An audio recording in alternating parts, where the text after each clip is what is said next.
Ini sering jadi pertanyaan, ya.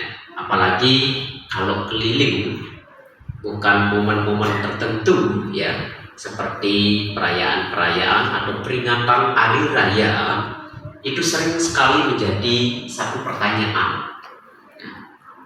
Oleh karenanya, pada kesempatan siang hari ini, di mana ibu bapak dan adik-adik sekalian berkumpul di Cetia Arya Loka Kudul ini, tadi kita melakukan puja bakti, kemudian melaksanakan meditasi, dan sekarang saya berbagi dhamma, kita belajar dhamma ini dalam rangka peringatan Hari Magha Puja.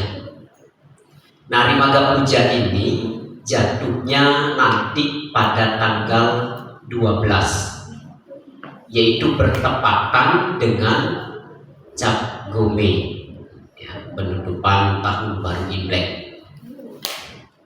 Yang mana kalau peringatan Magha Puja di hari Cap Gome, banyak orang jadi salah persepsi, dikira pas sembahyang 12 tersebut itu sembahyang peringatan Cap Gome, walaupun di waktu itu adalah hari hanya peringatan Hari Magha Puja. Ibu bapak dan saudara-saudari yang terkasih di dalam Dhamma, di dalam agama Buddha tidak hanya kita memperingati hari raya Waisak dan Katina saja. Namun peringatan Magha Puja ini adalah satu peringatan hari raya yang sangat penting sekali di dalam agama Buddha, yang mana kejadian yang terjadi dalam peringatan Hari Magha Puja itu hanya terjadi satu kali saja di dalam kehidupan seorang Buddha. Hanya terjadi satu kali di dalam kehidupan seorang Buddha. Seperti peringatan hari raya lainnya, begitu juga dengan peringatan Magha Puja ini dilatar belakangi oleh beberapa peristiwa penting yang mempengaruhi sehingga peringatan Magha Puja ini diadakan, diperingati oleh umat Buddha. Dan peringatan ini juga tidak hanya kita umat Buddha di Indonesia saja yang memperingati, tetapi di seluruh dunia peringatan Magha Puja diperingati di wihara masing-masing. Maka dalam kesempatan ini, kami dari Sangga Agung Indonesia, khususnya dari Kepulauan Riau, pertama-tama mengucapkan selamat memperingati Hari Magha Puja, dan kami juga mengucapkan selamat merayakan Tahun Baru Imlek 2000 di tahun 2005. Semoga Anda semua memperoleh kesejahteraan. Sadu, sadu, sadu. Kalau didoakan oleh siapapun, akhir doa mesti kita harus jawab sadu, sadu. Kalau kita umat Buddha, ya, maka dijawab sadu, sadu. Kalau didoakan baik-baik itu kita harus jawab sadu, sadu. Nah, ibu bapak serta saudara-saudari yang terkasih di dalam Dhamma, seperti peringatan hari raya lainnya, maka di dalam peringatan Magha Puja ini ada 4 peristiwa penting yang memberkahi terjadinya peringatan Magha Puja ini, yang sering disebut dengan Caturangga Sanipada. Peristiwa yang pertama, di mana ada 1250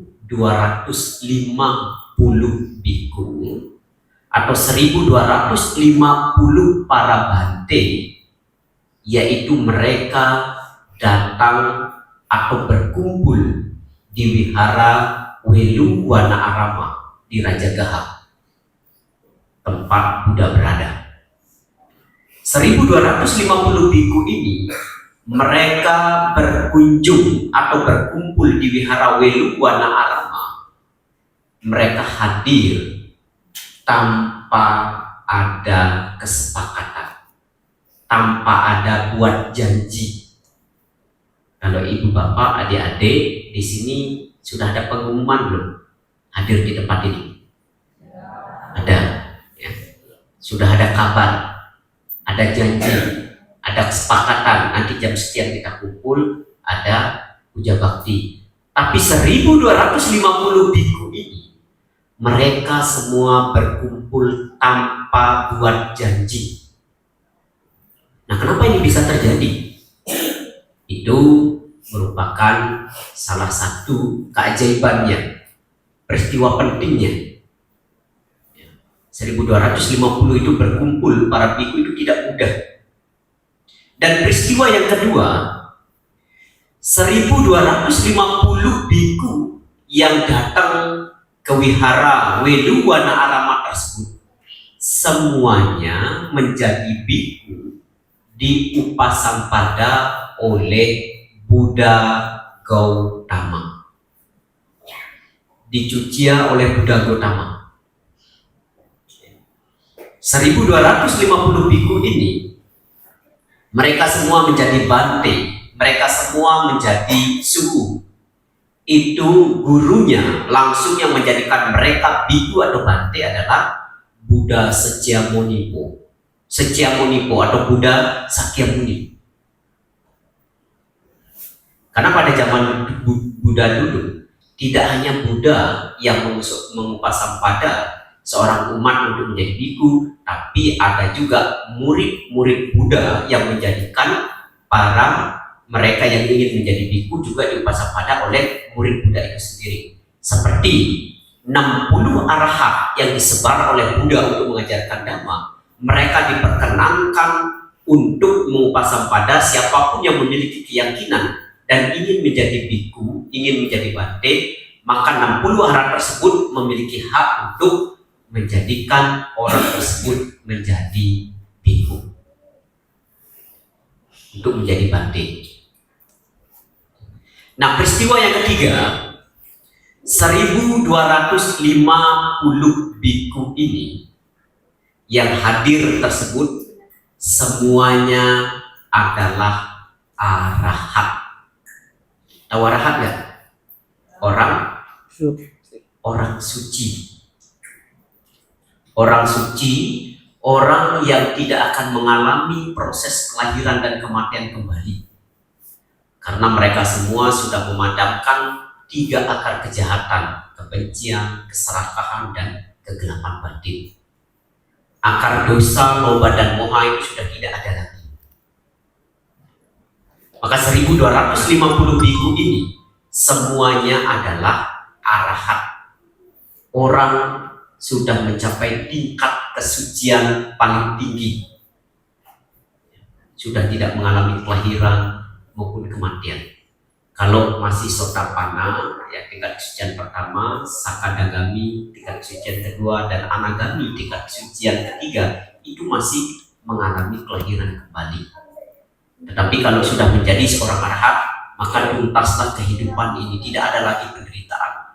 Karena selama kita masih mengalami yang namanya kelahiran, kemudian nanti akan mengalami kematian, lahir lagi, mati lagi, terus mengalami lahir, mati, entah itu sebagai makhluk yang terlahir sebagai makhluk menderita ataupun makhluk bahagia, kita tidak mengetahuinya.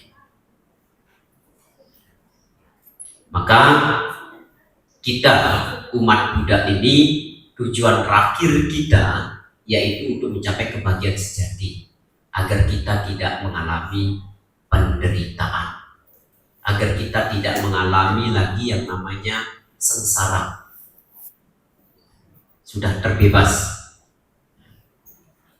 Dan yang keempat, di mana 1250 biku ini semuanya memiliki kemampuan gaib, memiliki apinya, kemampuan batin, idiwidi, memiliki 6 kemampuan batin.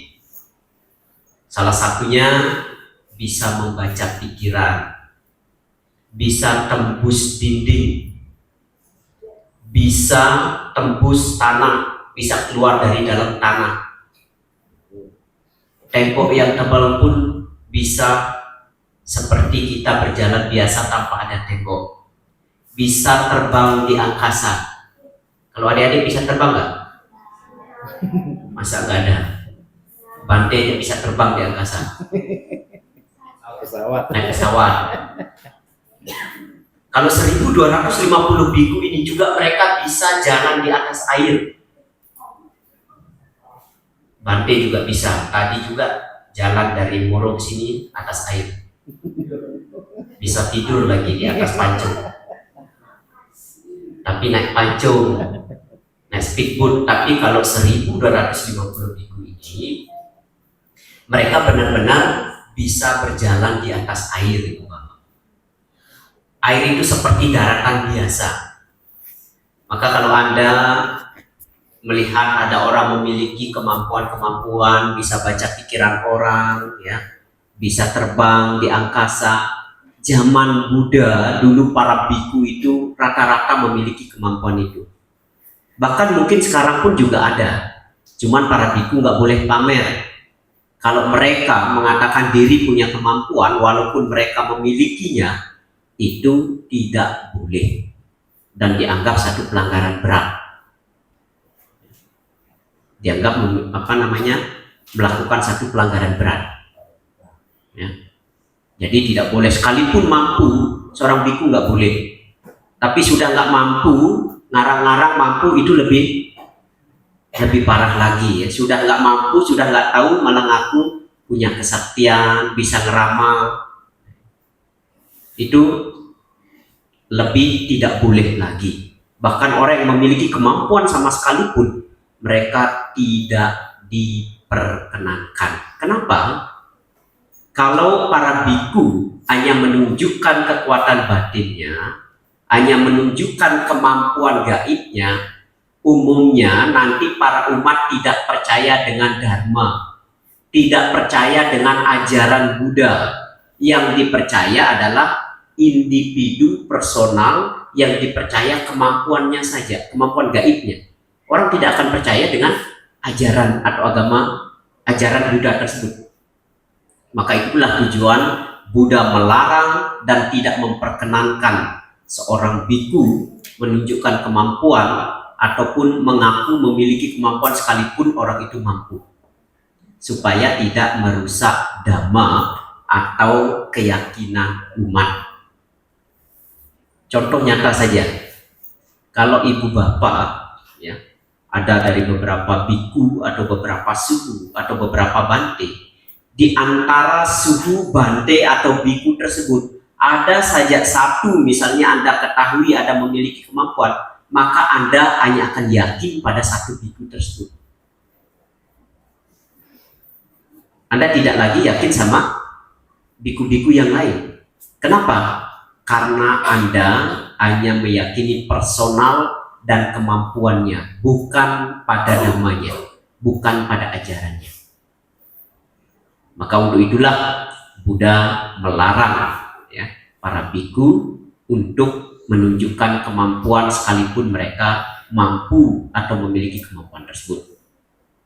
Nah, di dalam momentum berkumpulnya 1250 biku tersebut, Buddha mengulang Owada Patimokkha, peraturan-peraturan kedisiplinan bagi para biku, hal-hal baik, hal-hal pantas yang harus dipraktekkan dan harus dijalankan di dalam kehidupan sehari-hari. Yang mungkin ibu bapak atau adik-adik sering dengar, kalau mengulang Dhammapada syair 180 berapa? 183 ya? Atau 184? 83 ya? Yang sabab papasa akaranang usalasa upasang padang sacita parioda panang eta budana sasana, yaitu jangan berbuat jahat, berbanyaklah kebajikan, bersihkan pikiran, inilah jalan menuju pembebasan, inilah ajaran semua Buddha. Jadi Buddha itu hanya mengharapkan kita sebagai umat Buddha itu tidak banyak-banyak. Apa yang Buddha harapkan kepada kita? Hanya dua saja. Jangan berbuat jahat dan banyaklah berbuat baik. Hanya itu saja. Kalau umat Buddha mampu melakukan itu, jangan berbuat jahat atau tidak berbuat jahat, dan terus senantiasa berbuat baik, maka kehidupan seseorang akan menjadi damai. Kehidupan seseorang akan menjadi nyaman. Dan kalau semua orang mampu melakukan hal tersebut, di dunia ini tidak ada lagi yang namanya kriminal. Tidak ada lagi yang namanya kejahatan. Tetapi itu tidak mungkin.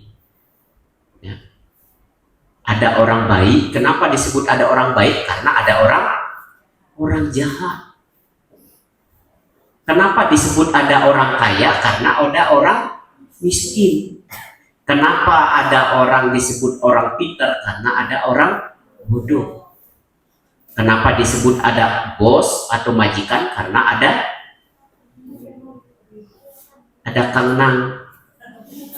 Ya betul ya. Ada bawahan, ada pembantu. Maka kita sebagai seorang bos juga nggak boleh sombong. Kalau tidak ada bawahan, maka tidak bisa disebut bos. Kita juga sebagai orang pintar tidak boleh sombong. Karena kalau tidak ada orang bodoh, maka kita tidak bisa disebut orang pintar. Kita juga ketika mampu dan kaya juga tidak boleh sombong. Kita disebut orang kaya dan mampu karena ada orang miskin. Jadi ibu bapak serta saudara-saudari yang terkasih di dalam Dhamma, oleh karenanya, karena Buddha tidak banyak menuntut kita,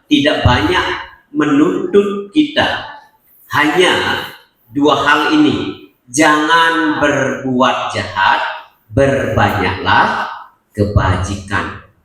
Dan ada juga syair berikutnya, yaitu kanti paramang tapo titikang. Praktek tapa adalah kesabaran yang tinggi. Di situ juga Buddha mengharapkan kita agar menjadi orang yang sabar. Contohnya kalau menjadi orang yang sabar bagaimana? Misal di saat puja bakti, kalau paritanya banyak, ya tidak usah gerundel. Kalau baca paritanya panjang, tidak usah sakit hati. Oh, ini pemimpinnya kok baca paritanya terlalu banyak. Atau kalau pas meditasinya panjang, tidak usah gerundel, tidak usah sakit hati. Cukup sabar. Melatih kesabaran itu penting. Apalagi yang nggak suka meditasi, suruh meditasi sebentar, gelisah. Maka kita diharapkan untuk menjadi orang yang sabar. Nah, siapa orang yang paling sabar di dalam kehidupan kita? Siapa? Orang yang paling sabar. Pertama, orang paling sabar itu siapa? Orang tua kita, terutama ibu kita. Mereka mendidik kita dari kita baru lahir, membesarkan kita. Mereka sangat sabar sekali. Coba kalau orang tua kita tidak sabar, nggak sampai besar kita, mungkin masih kecil baru keluar pun udah dikarungin, udah dibuang. Tapi karena mereka sabar, bahkan kita mungkin tengah malam pun nggak bisa tidur sampai pagi, orang tua akan tetap sabar begadang untuk menemani anak-anaknya, menjaga anak-anaknya. Bukan hanya ibu saja, bapak kita juga mereka dengan penuh kasih sayang, kesabaran, ya, untuk menjadikan kita agar kita menjadi anak-anak yang bermoral, anak-anak yang baik. Maka untuk adik-adik kami, sama orang tua kita senantiasa harus menjadi anak yang baik, anak yang patuh. Jangan sekali-sekali kita membuat hal-hal yang buruk sama orang tua, terutama dari hal ucapan yang paling simpel. Kalau ngomong sama orang tua itu harus sopan, ya, harus tahu cara berbicara dengan baik sama orang tua. Kemudian kalau orang yang sabar, yang kedua siapa? Siapa? Guru. Guru itu adalah orang yang sangat sabar. Walaupun mungkin sebagian Anda ada guru-guru mungkin yang Anda pikir, wah nggak semuanya lah Bante, guru saya jahat kok. Salah dikit dipukul. Guru itu juga adalah orang yang paling sabar. Bayangin saja, Anda dari yang tidak bisa membaca, dari Anda tidak bisa menulis, guru itu dengan kesabarannya membimbing anak-anak agar mereka bisa membaca, agar mereka bisa menuntun mereka agar bisa menulis, dan menuntun mereka agar menjadi orang yang pintar. Maka kalau ada guru, mungkin ada menegur keras Anda, ataupun mungkin memukul Anda, itu bukan karena rasa benci atau sakit hatinya, tetapi agar kita menjadi orang yang memiliki hal atau sifat baik, agar kita menjadi orang yang pintar, orang yang pandai. Karena tidak ada guru yang mengharapkan muridnya supaya jadi bodoh, itu tidak ada. Bahkan guru itu akan berusaha keras sebagaimanapun caranya untuk mendidik anak-anaknya agar menjadi orang yang pintar.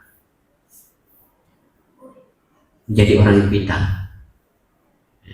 Maka adik-adik yang masih sekolah, yang masih belajar, kita senantiasa harus menghormati bapak atau ibu guru yang ada di sekolah. Karena mereka adalah juga orang-orang yang sabar di dalam mendidik kita. Ibu bapak dan adik-adik kami yang terkasih di dalam Dhamma, di mana di dalam peringatan Magha Puja ini itu hanya terjadi, dikatakan hanya terjadi sekali di dalam kehidupan seorang Buddha, maka dari apa yang diharapkan, yang diinginkan oleh Buddha, bukan hanya pembelajaran tersebut ditujukan kepada para biku saja, tetapi itu berlaku bagi kita semua, berlaku bagi umat Buddha. Apa yang disampaikan oleh Buddha kepada 1250 biku tersebut itu tidak hanya semata-mata hanya para biku yang mempraktekkannya, yang harus menjalankannya, tetapi berlaku untuk kita semua, termasuk para umat Buddha dimanapun berada. Apa yang diminta oleh Buddha cuma sangat simpel sekali. Kita sebagai umat Buddha itu diharapkan jangan berbuat jahat, berbanyaklah perbuatan baik. Nah, apa saja perbuatan baik tersebut? Perbuatan baik apa saja yang harus dilakukan? Maka ada 10 perbuatan baik yang harus kita ketahui dan harus kita praktekkan di dalam kehidupan sehari-hari ini, yaitu yang dikelompokkan menjadi 3, melalui ucapan, melalui tindakan, dan melalui pikiran. Melalui ucapan apa saja? Yang pertama, melalui tindakan terlebih dahulu, melalui kaya, melalui tubuh jasmani. Yang pertama yaitu yang tidak boleh dilakukan, atau 10 perbuatan baik yang tidak boleh dilakukan. Yang pertama, tidak membunuh. Yang kedua, tidak mencuri. Yang ketiga, tidak berbuat asusila, melakukan perbuatan seks yang salah. Kemudian melalui ucapan, Udah 3 tadi ya. Tidak membunuh, tidak mencuri, tidak berbuat asusila. Sekarang yang keempat, ini melalui ucapan, wajib kama, perbuatan melalui ucapan, yaitu tidak berbohong, tidak memfitnah, tidak berkata kasar, dan tidak membual atau omong kosong. Ada berapa? 4 tambah 3 tadi jadi 7. Jadi 3 lagi. Yang 3 melalui mano, melalui pikiran. Ada yang tahu? Melalui pikiran. Yang ke-8 yaitu pikiran tidak iri hati, ya. Kemudian memiliki pandangan yang benar, dan satu lagi yaitu memiliki pikiran tidak berbuat jahat. Jadi kalau 10 perbuatan baik ini dilakukan di dalam kehidupan sehari-hari, yaitu tidak terlepas dari 5 sila tersebut, ya, yang dikembangkan kembali, yang dilakukan melalui pikiran, ucapan, dan tindakan. Maka bagi umat Buddha atau siapapun saja, kalau mereka mampu melakukan 10 perbuatan baik ini dimanapun mereka berada, dimanapun mereka tinggal, maka akan mendapatkan kedamaian, ketenangan, maupun keselamatan. Jadi ketika kita sebagai umat Buddha, ya, memiliki pikiran, ucapan, tindakan baik, maka dimanapun kita berada nggak perlu takut, ibu bapak, nggak perlu khawatir. Karena perbuatan kita melalui pikiran, ucapan, dan tindakan inilah yang akan menjadi penolong kita. Jadi sekali lagi, apa yang diminta oleh Buddha kepada kita semua, yaitu cukup simpel, tidak banyak. Jangan berbuat jahat dan berbanyaklah kebajikan. Oke, sebelum saya tutup, apa saja tadi Caturangga Sanipata atau 4 faktor yang memberkahi peristiwa dalam Magga Puja tersebut? Yang pertama apa? Berkumpulnya 1250 biku. Yang kedua, 1250 biku ini diupasampada oleh Buddha Gautama. Kemudian 1250 biku ini semuanya adalah arahat. Kalau bahasa Mandarinnya apa? Alohan. Ya. Lohan ya. Lohan apa? Alohan. Lohan, orang suci, arahat.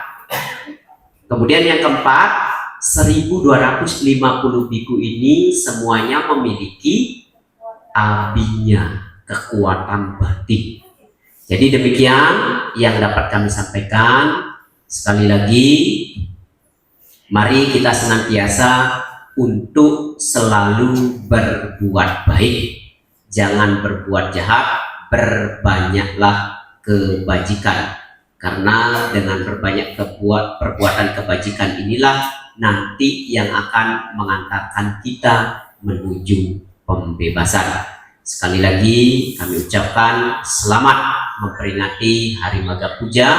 Semoga berkah kesehatan, keselamatan, kesejahteraan, keberuntungan, umur panjang menjadi milik Anda semua. Selamat siang. Namo Sagyat Adi Budaya. Namo Buddhaya.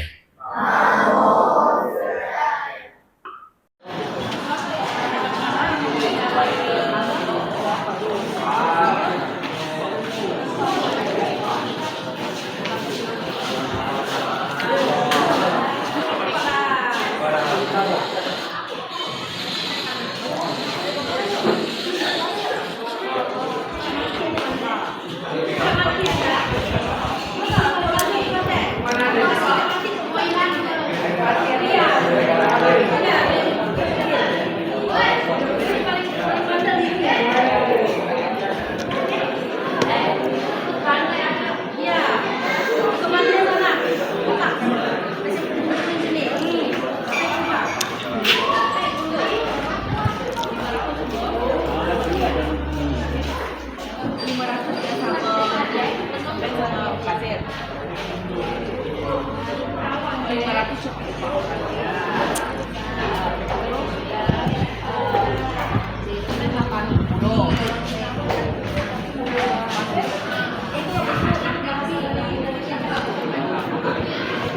Mobil ada yang longgar tak? Di pantai dua orang. Sawang. Sini tak ada. Kan bukan jauh Sawang. Dari pagi orang tak pulang. Dari pagi tak pulang, nanti nyambung lagi malam. Nah, kosong.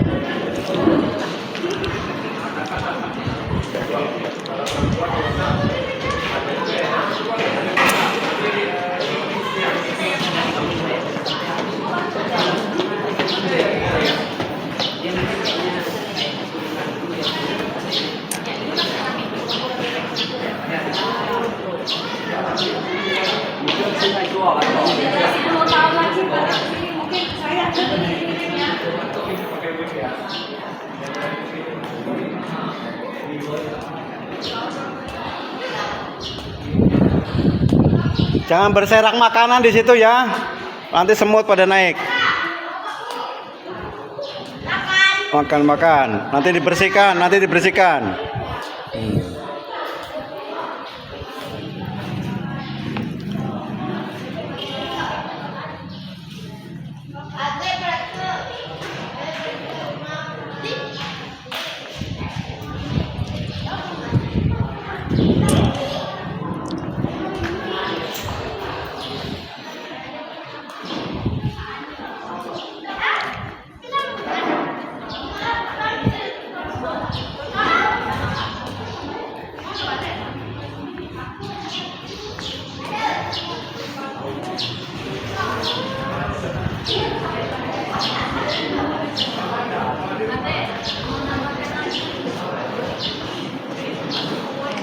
Itu bantu kopi lagi tak? Oh, udah.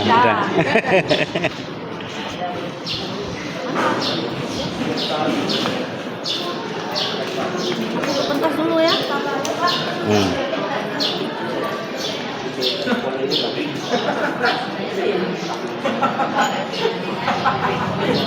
Nanti kamu pergi tak ada nampak muka.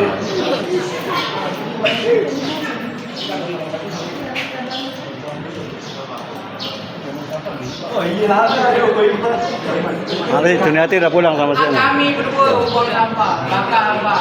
Korek ada. Spesialis.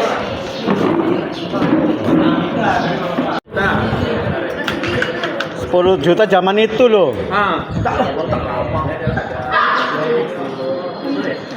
Aku pun tak diajak ngopi pun. Aku pun tak dengar aja di pentas.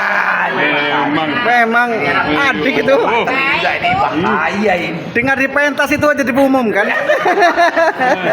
Pakai soto kayak apa ya? Ah, tak ada. Dekot ya.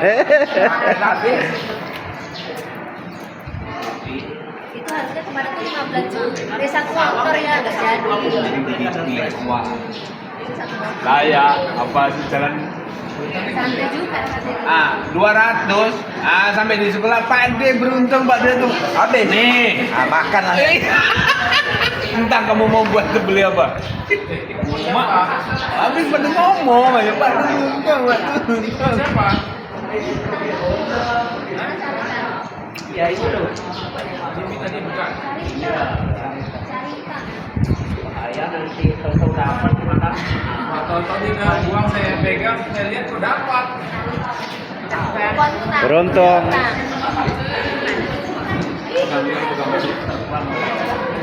Ini juga gambar.